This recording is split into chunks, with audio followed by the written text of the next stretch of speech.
Hi everybody, and welcome to our first video on renal physiology. Let's start by talking about fluid compartments. The body is made up of 60% water and 40% non-water, and most of that 60% water is found inside of cells. 2/3 of the body water is intracellular, and only 1/3 is outside of cells or extracellular. And of that fluid that is extracellular, a quarter of it is found in the plasma, so in our vascular system, and 3/4 of it is found in the tissue beds. This is called interstitial fluid. The reason we know how much fluid is found in the different compartments in the body is because of experiments that determine fluid volume. So to understand these experiments, consider that if we took 1 gram of a substance and added it to 1 liter of fluid, we would then get a mixture that had a concentration of 1 gram per liter of that substance. In an experiment, what we can do is add 1 gram of a substance to an unknown volume of the body and then measure its concentration. If we determine that the concentration is 1 gram per liter, then we can back calculate that the volume into which we added that gram must have been 1 liter. And this is the way these experiments are done to determine the volume of fluid in a particular compartment of the body. The two classic substances used experimentally to determine the volume of fluid compartments are inulin and radiolabeled albumin. Inulin is a substance I talk about a lot in the second renal physiology video because it can be used to estimate the glomerular filtration rate. But one of its properties is that it remains in the extracellular space, so you can infuse inulin into a patient, measure the concentration, and determine the volume of the extracellular fluid space. Radiolabeled albumin is just a version of albumin that can be measured experimentally, and albumin has the property that it stays in the plasma. It does not cross capillary membranes. So if you infuse radiolabeled albumin and you measure the concentration, you can determine the plasma volume. So the way these experiments are done is shown at the bottom of the screen. For example, if you infuse X grams of inulin into a research volunteer and the equilibrium concentration is Y grams per liter, then in the case of inulin, which stays in the extracellular space, the extracellular fluid volume will be X divided by Y liters. And this is easier to understand if we use some actual numbers. So suppose we infuse 10 grams of inulin into a research volunteer and the equilibrium concentration in the plasma is 0.25 grams per liter. Then for that research volunteer, the extracellular fluid volume must be equal to 10 divided by 0.25 or 40 liters. So in this manner, we've determined the volume of the extracellular fluid compartment. The same thing can be done with radiolabeled albumin, and this will give us the volume in the plasma. Sometimes on your board exams, the questions will be a little bit more complicated with more math. So let's go through an example of one of those now. Suppose a patient is administered 120 milligrams of inulin, and an hour later, the patient has excreted 20 milligrams of inulin in the urine. At that point in time, the plasma inulin concentration is 1 milligram per 100 milliliters, and they ask you, what is the extracellular fluid volume for the patient? Now, this looks like a lot of numbers, but actually it's very straightforward to answer this question. The amount of inulin in the body for the patient is the 120 milligrams that was infused minus the 20 that left in the urine for a total of 100. The steady state concentration they tell you is 100 milligrams per 100 milliliters. That means that the extracellular fluid volume, which is what they're looking for in the question, is 100 divided by 0.01 milligrams per milliliter, or 10,000 milliliters, or 10 liters. It's a lot of numbers, but very simple math gives you the answer to these types of questions. Now let's talk about how fluid volume shifts between the different spaces in the body. You should be aware that plasma osmolarity is about 300 milliosms per kilogram, and there is an equilibrium established between the fluid inside of cells and the extracellular fluid. And fluid volume is only going to shift from outside of cells to inside of cells if a difference exists in osmolarity. So for example, let's imagine that we have a cell, and inside the cell the osmolarity is 300 milliosms. We can add all the volume we want of fluid at 300 milliosms to the extracellular space. None of that volume will move inside of the cell. It's only going to move inside of the cell if there's a difference in osmolarity between what's inside and what's outside. Now let's imagine we have a cell with 300 milliosms inside of it, and we start adding fluid around it that has an osmolarity of 200 milliosms.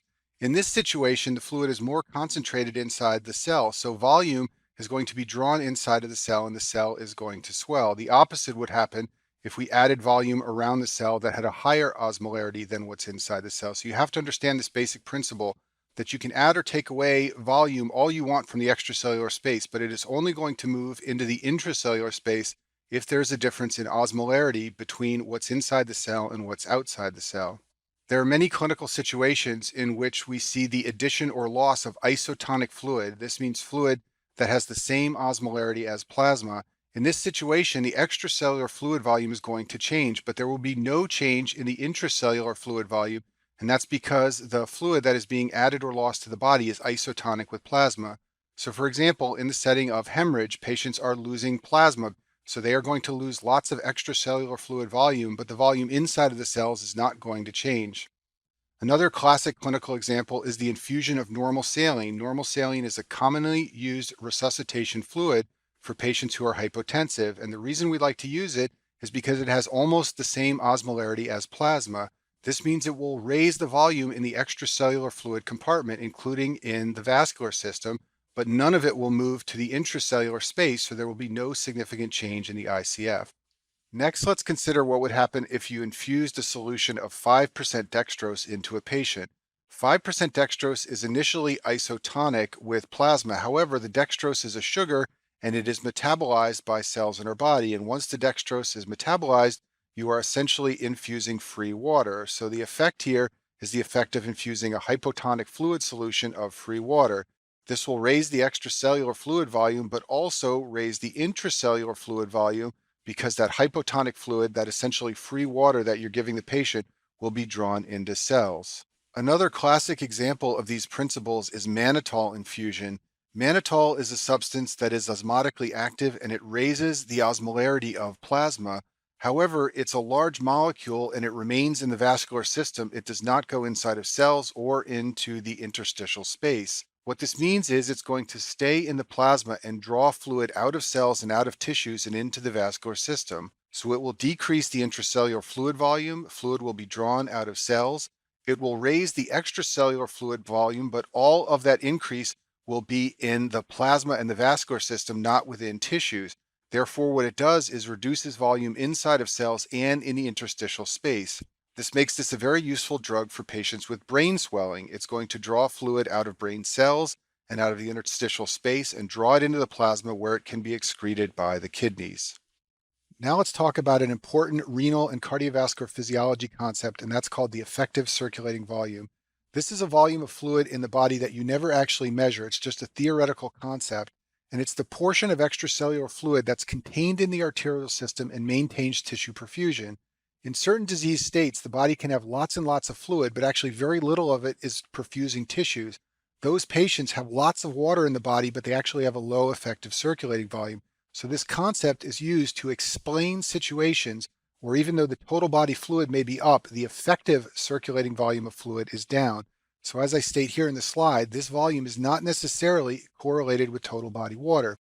The major factors that affect the effective circulating volume are the volume of fluid in the vascular system, the cardiac output, and the vascular resistance.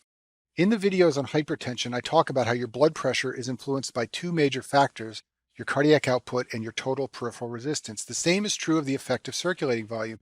The cardiac output can go down when there's not much volume in the body, and this cardiac output can also go down if there's a problem with the heart and there's low cardiac output. Both of these lower the blood pressure.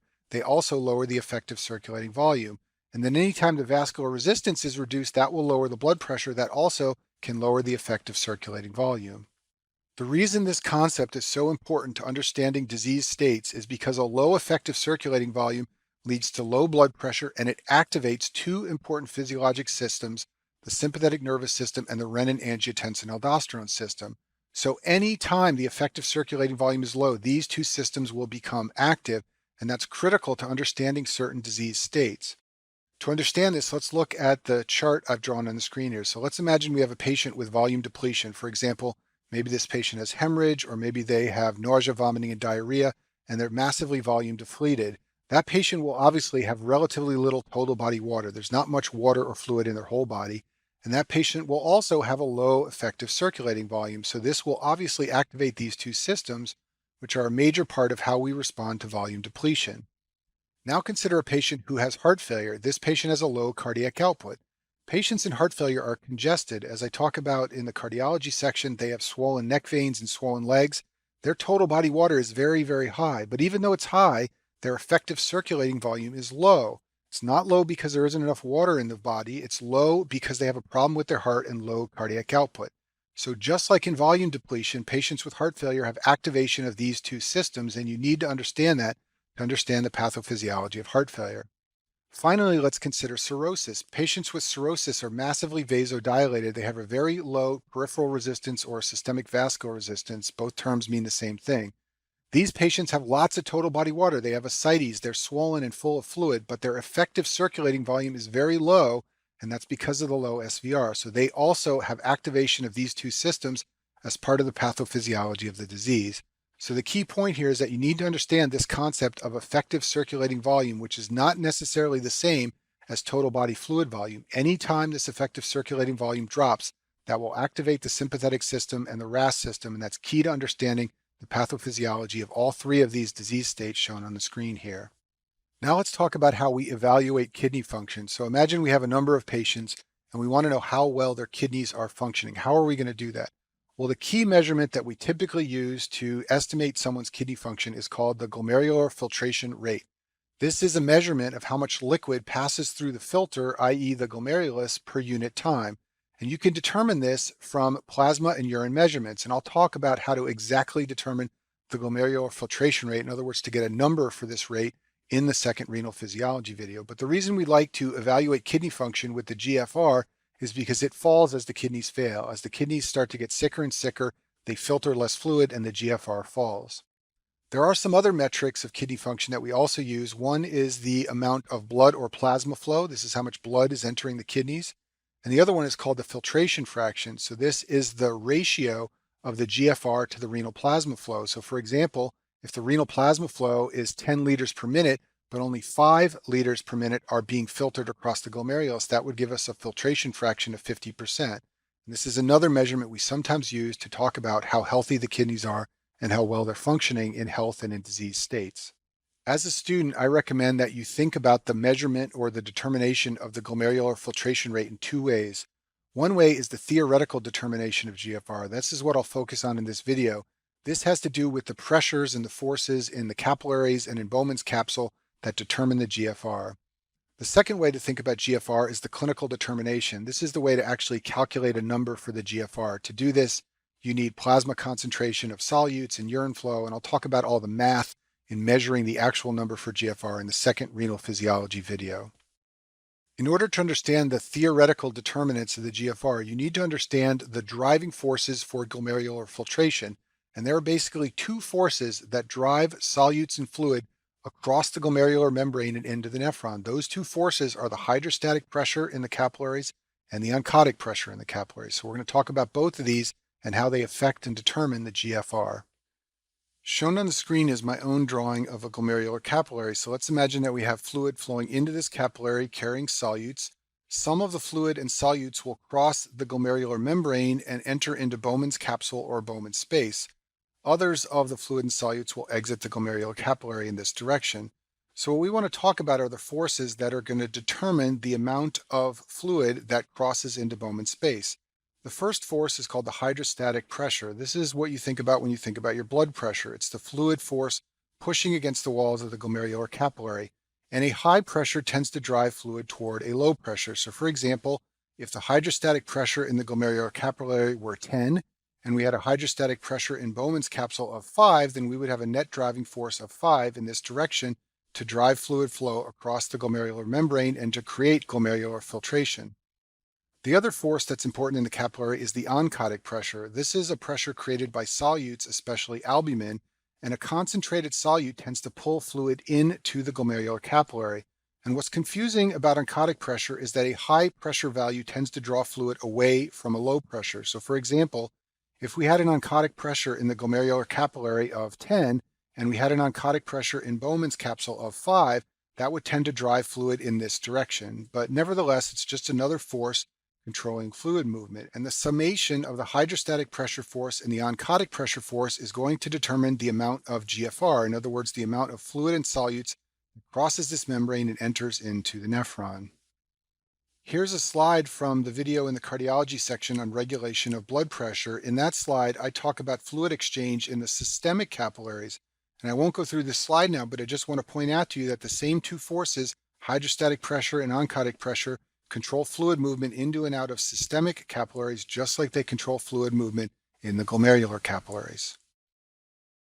So getting back to the glomerular capillaries, what factors are going to change or alter the glomerular filtration rate? Well, if you want to change the glomerular filtration rate, you can change either the hydrostatic pressure in the glomerular capillary or the hydrostatic pressure in Bowman's capsule, or you could change the oncotic pressure in the glomerular capillary or the oncotic pressure in Bowman's capsule.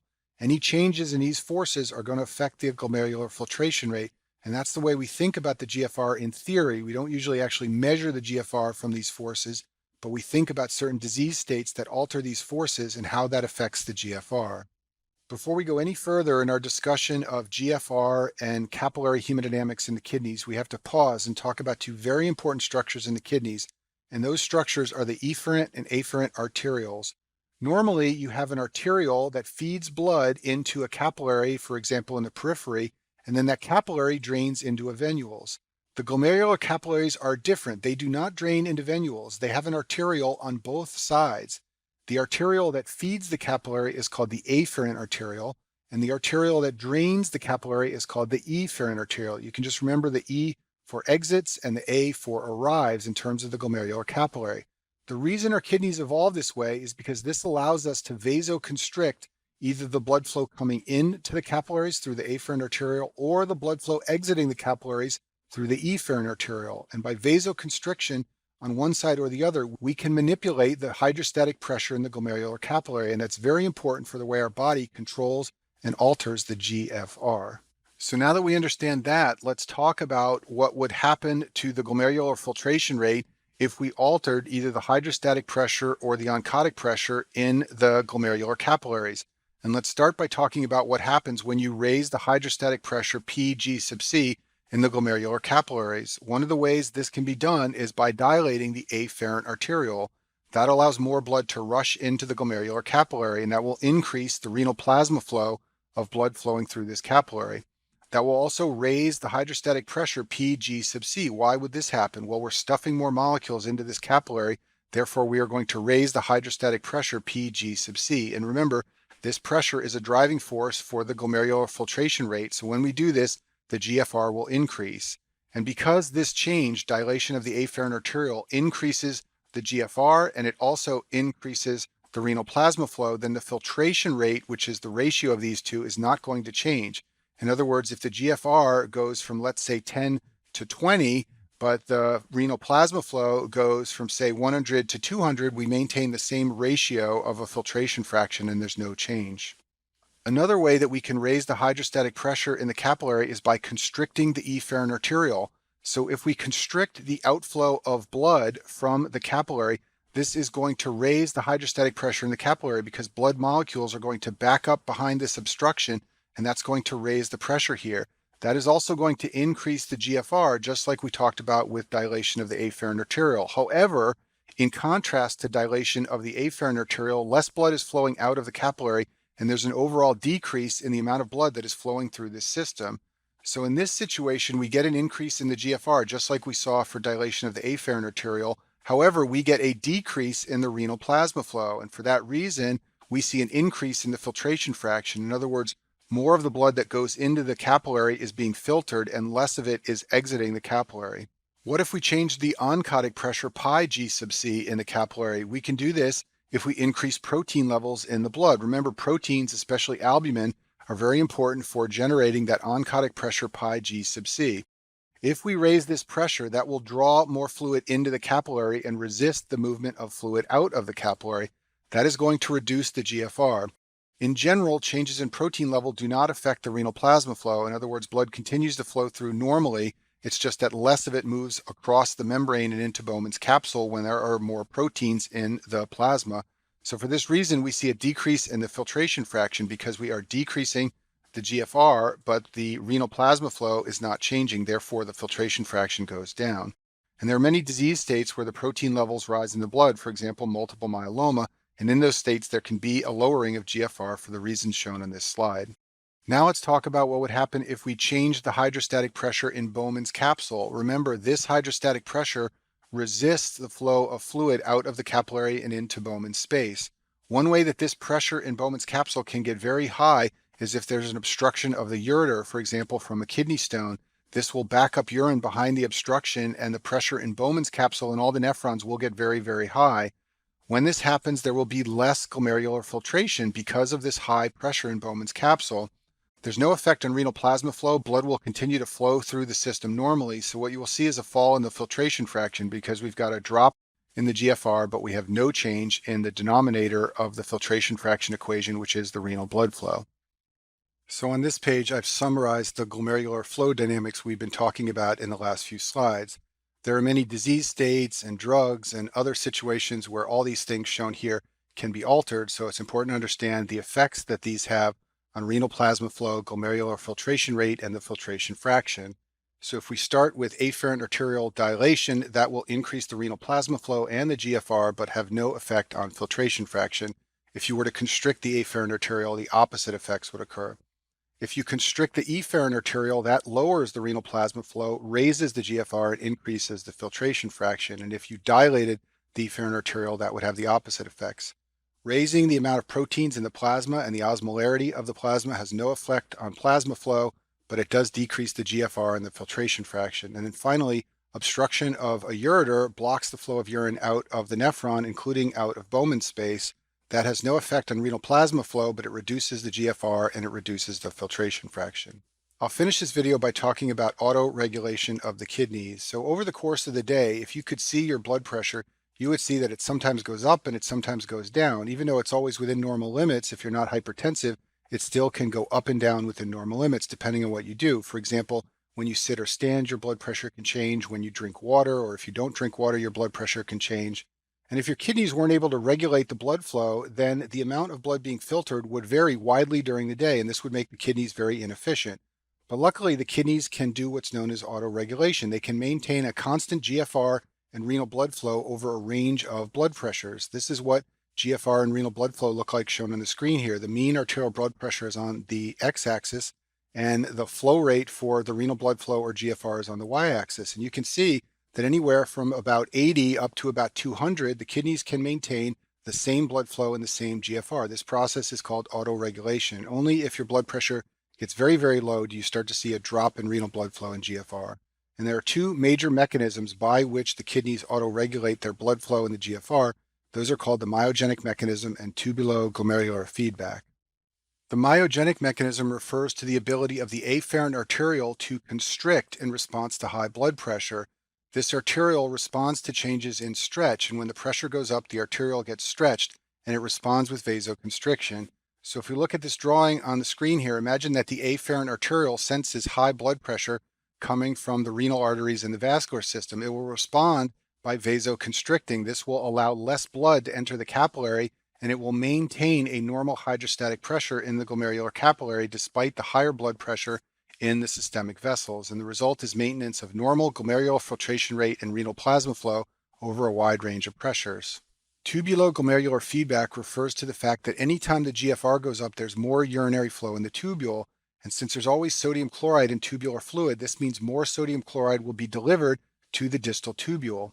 In the distal tubule, there is a structure called the macula densa, which is part of the JG apparatus, and it senses the increased sodium delivery, and it responds by telling the afferent arteriole to vasoconstrict. So let's look at our drawing again and imagine that the blood pressure were to go up out here in the systemic vessels and that more blood flow were driven into the capillary. That would cause the GFR to go up. This would be sensed by the macula densa, which would then trigger the afferent arteriole to vasoconstrict, and we'd get the same phenomena we talked about for the myogenic mechanism. The hydrostatic pressure in the capillary would fall and the GFR would come back to normal. And this is the second major component of autoregulation in the kidneys. Here's an image of a glomerulus, and I just want to show you how close together all these structures are. So this is Bowman's capsule here, this white part right here.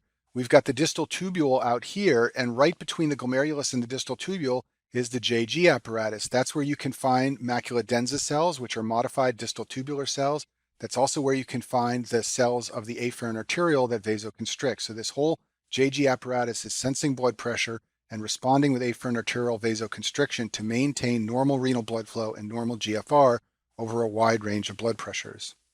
I'll finish with this slide and discuss severe volume loss. So severe volume loss occurs when patients have a profound loss of fluid, for example, vomiting and diarrhea or massive hemorrhage.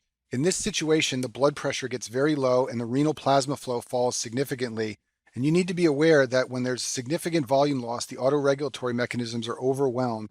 All those autoregulatory mechanisms basically are designed to work within a range of normal blood pressures like you experience throughout a normal day. They're not going to work if you have a massive hemorrhage and are in a state of hemorrhagic shock. So if you look at this drawing on the screen, when the mean arterial pressure gets very low down in this range, the GFR starts to fall and the renal blood flow falls. The autoregulatory mechanisms cannot keep up at these low pressures. So in this situation, the GFR will fall, BUN and creatinine will rise, and pre-renal failure will develop. So this is often a confusing concept for students. They're familiar with renal autoregulatory mechanisms and they're faced with a question of a patient in shock. You should be aware that those mechanisms aren't going to work in the setting of severe volume loss. And that concludes our first renal physiology video.